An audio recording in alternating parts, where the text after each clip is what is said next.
हो सकता हो तो क्या फ़ौरन ये सारी लाइटें बुझा दो 1-2 मिनट के लिए।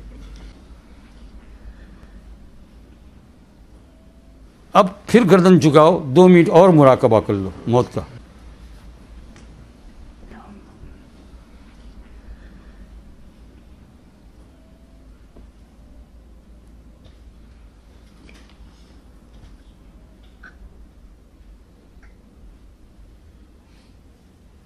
सोचो मेरे दोस्तों,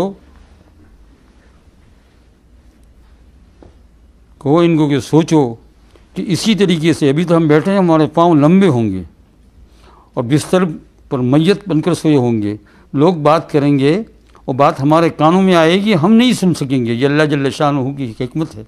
वो कहेंगे अब इसको उठाना है, मैयत को 10 मिनट में उठाना है कब्रिस्तान में। बताओ उस वक्त हमारी क्या हालत होगी। अल्लाह या अल्लाह हमारा सबका खात्मा बिलखैर।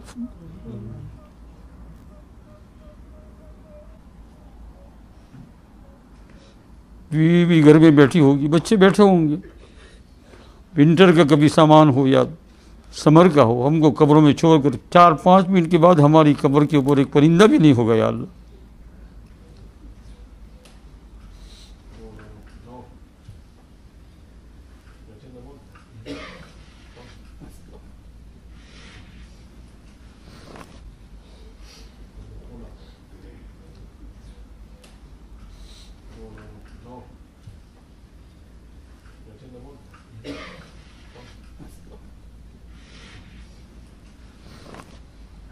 आप ख्याल कीजिए कि ख्वाब अगर कोई आपको आ जाए थोड़ा सा, जिसके अंदर कब्रें नज़र आ जाए, या आपको ऐसा ख्वाब आ जाए कि आप अपनी कब्र में उतर रहे हैं, सुबह खाना भूल जाएंगे, तो असली मौत का क्या हाल होगा। अभी मेरे पास कल या परसों एक नौजवान आया, बहुत ही हिम्मत वाला, मूछें भी थी, दाढ़ी भी थी, है ना, और वो आया और कपकपाने लगा और कहते हैं कि मैंने रात को ख्वाब में देखा कि जो है गोया यानी कोई मरने का ख्वाब है और मेरे होश उड़ रहे हैं। मैंने उसको तसल्ली दी, फिक्र नहीं करो, अल्लाह जल्ल शानहू की तुम्हारे साथ मेहरबानी है, तुम्हें अल्लाह जल्ल शानहू दीन पर लगाना चाहते हैं कि तुम्हारे दिल के अंदर इससे ये मौत का खौफ पैदा हो जाए। तुम 1000 तकरीर सुनोगे तो भी तुम्हारा ये काम नहीं बनेगा जो अल्लाह जल्ल शानहू ने एक रात में तुम्हारा काम बना दिया।